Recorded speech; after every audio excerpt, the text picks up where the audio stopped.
Assalamualaikum warahmatullahi wabarakatuh. Salam sejahtera buat ketorang semua. Saudara Maluku Utara dimanapun kamu berada. Pada video kali ini, beta ingin menyampaikan pendapat tentang RPJMD Maluku Utara saat ini dengan membandingkannya pada realitas 3 tahun terakhir. Dengan data Maluku Utara dalam angka 2023 hingga 2025.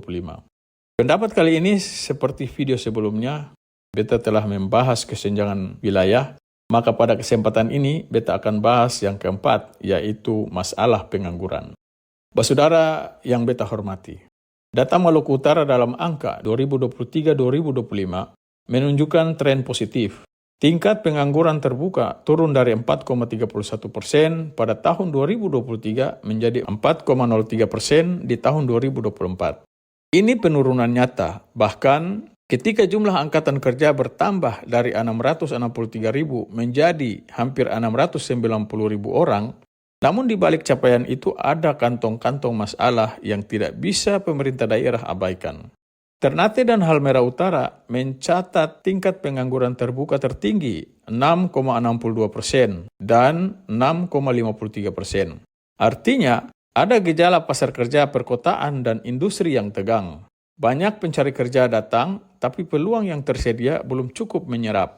Kami juga menemukan fakta bahwa pengangguran perempuan konsisten lebih tinggi dibanding laki-laki sepanjang 2021-2024.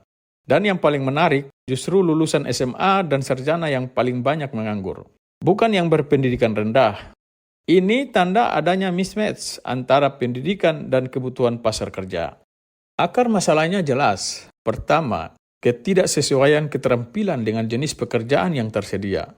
Kedua, penyerapan tenaga kerja masih terkonsentrasi pada sektor pertanian, perikanan, dan industri pengolahan. Dua sektor yang rawan fluktuasi musim dan siklus industri. Ketiga, bias perkotaan dan ketimpangan wilayah membuat migrasi pencari kerja menumpuk di pusat-pusat tertentu.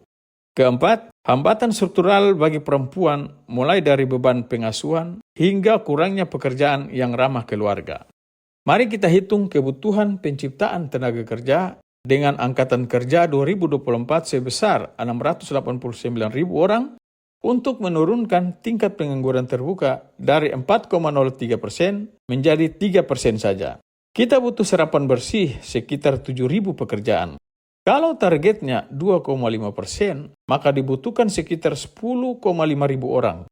Dalam skenario jangka menengah RPJMD Maluku Utara tahun 2029, dengan pertumbuhan angkatan kerja 2% per tahun, menuju tingkat pengangguran terbuka 3% di tahun 2029, berarti kita harus menambah sekitar 76-77 ribu pekerjaan bersih, atau 15-16 ribu per tahun di atas capaian 2024.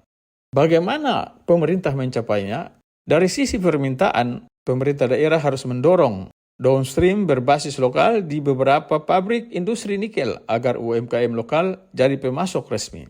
Perikanan dan agromaritim diperkuat dengan rantai dingin di Morotai, Sula, dan Halmahera Selatan. Serta kontrak off-taker untuk memastikan semua hasil tangkapan nelayan bisa terserap. Pariwisata dikembangkan lewat program padat karya di Ternate, Tidore, Morotai, dan pulau-pulau kecil untuk memicu multiplier di perdagangan, kuliner, dan transportasi lokal.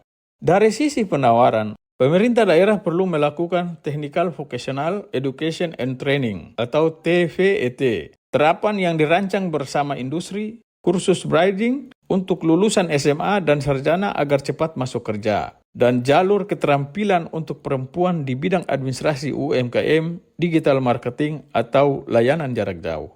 Di sisi matching, Bursa Kerja Digital Maluku Utara yang terhubung dengan Dinas Tenaga Kerja, Kabupaten Kota maupun Provinsi, dan perguruan tinggi akan mempermudah pencari kerja menemukan lowongan yang sesuai, sekaligus memantau penempatan kerja per kabupaten kota. Untuk Ternate dan Halmahera Utara yang tingkat pengangguran terbukanya tinggi, perlu program transisi kerja seperti job fair triwulanan, konseling karir, dan subsidi mobilitas lintas daerah. Khusus untuk perempuan, pembangunan daycare komunitas di pusat tenaga kerja akan meningkatkan partisipasi kerja dan peluang rekrutmen di sektor formal.